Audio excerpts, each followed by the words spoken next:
ultimately he was able to do is 3 times qualify for an Olympic team. 76, 80, and 84. Remarkable. Twice, world cross-country champions. And I told you that before. I don't want to speak any longer. I just want to make sure that if you didn't know some of the things that he's done, now you do. Let's give a nice round of applause.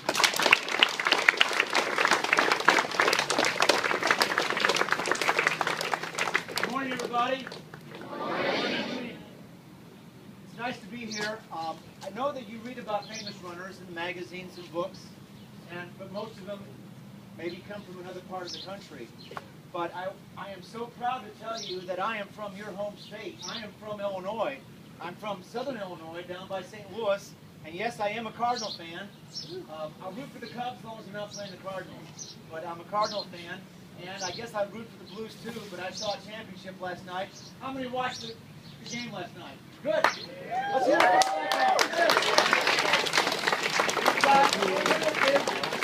We've got another big sports championship team right here in Illinois. And I love Illinois.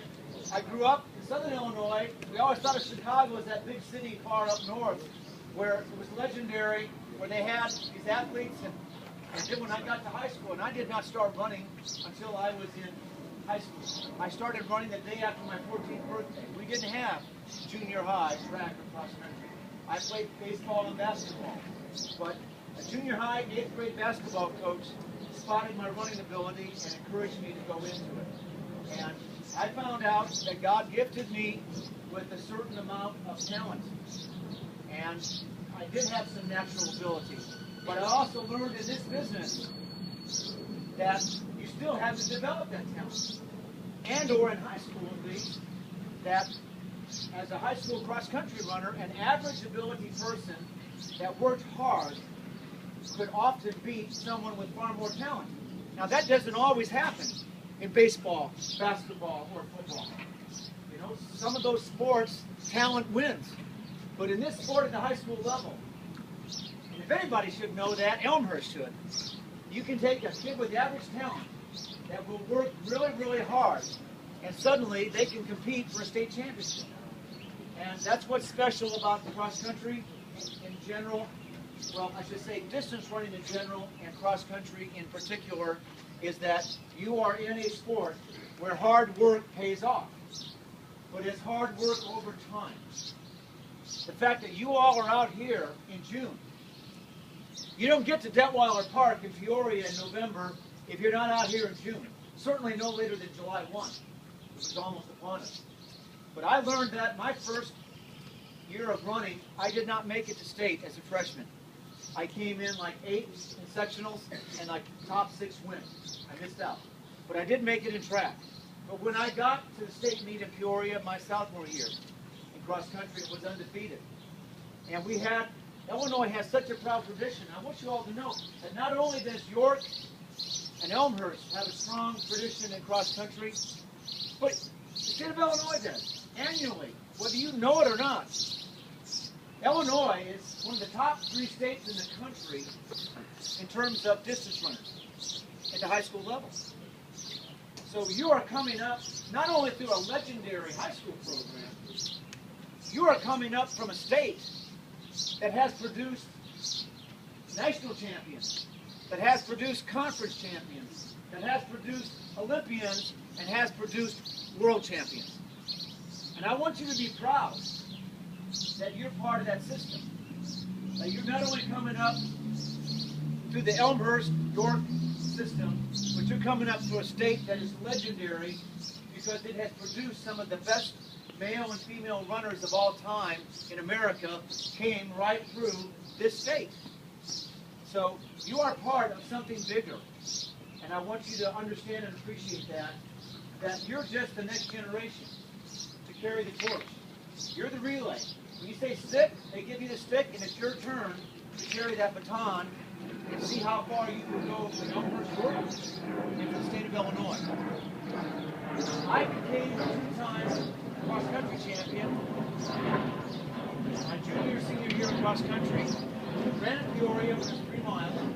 Ran the first 2 years of the 3 miles. I ran 13:59 for 3 miles my junior year to win the first time, and I ran 13:50 points to win my senior year. And I am so fortunate that despite all these good guys that have come through Illinois, that record still stands.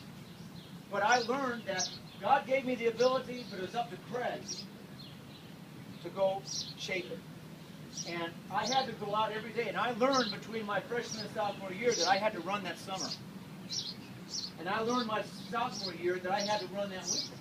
I played basketball in the winter of my freshman year. But by the time I was a sophomore, and I wanted to be the best in the state, I had to commit to running in the winter and commit to running in the summer. Because if you don't pay the price, you're not going to be there. And so I had to do that commitment just like you are. And I want to congratulate you because you are on the first step to greatness. It may not be a state championship, but it will be what you can be, the best that you can be. Because that's all we can seek out to hope for, to achieve, is we want to be the best that we can be when we're done here in 4 years. You have 4 years to make your mark. You have 4 years to learn about running and fitness, and you have 4 years to find out how good you are. Because in the end, you're not trying to beat anybody else, you're trying to beat yourself. And that's the beautiful thing about distance running. You're racing other people, you're also racing yourself. In the end, you are the toughest enemy that you'll ever face. Because whether you think you can or you think you can't, you're probably right. When the going gets tough in the middle of a workout, when the going gets tough in the middle of a race, how you're going to do is going to depend on what you think in your heart. You can think positive thoughts and say, I think I can, I think I can, I think I can. And you can keep going, or you can say, I can't do this anymore. And you'll back off. And I call it the moment of truth. Because, and there's sometimes more than one moment of truth. You can win a race, and you can set a record, and you can still know deep down in your side that when you got to that moment of truth in the race, and it happens in workouts, that you backed off because you were scared. We're all scared. It takes courage and guts to go where we've never gone before. It takes courage and guts to be able to put it out there and take a chance. It takes courage and guts to try to be something that we've never done before. You all are here doing that in cross-country camp right now, and you all are doing that if you make the team or go in the program. And if you get a chance someday to run and wear the green at Detweiler, you are going where not many people go before. And that's one of the biggest rewards. It won't be that you're rich. It won't be that you're famous. But you know deep inside that you've done something that very few people have. And that will help you for the whole rest of your life. The thing about summer, you know, when kids ask me, high school, junior high, you know, why are we out there so long? Because it takes time. You are teaching your body, and you're shaping your body to do something that it hasn't done before. And you're helping that body to get stronger. And it's effort over time. Your body doesn't change overnight. It's week after week after week of practice, day after day. That's why a key to being successful in this business is not just hard work, it's consistent hard work. You got to put in 6 to 7 good days a week. Then you got to put in 4 good weeks a month. And then you got to put in 5 months that season. It doesn't happen in 30 days or 20 days. There's nobody successful in running that are 20-day wonders. And 1 week builds on the next. This week, you're trying to build your body to get ready for this. And then as your body, the key to running is this: stress and then recover. Stress, recover. Hard days, easy days. You stress your body in the hard days and also your mind. I tell kids that if I coach them, that you're going to train your body and you're going to train your mind, because your body will only do what the mind will allow it to.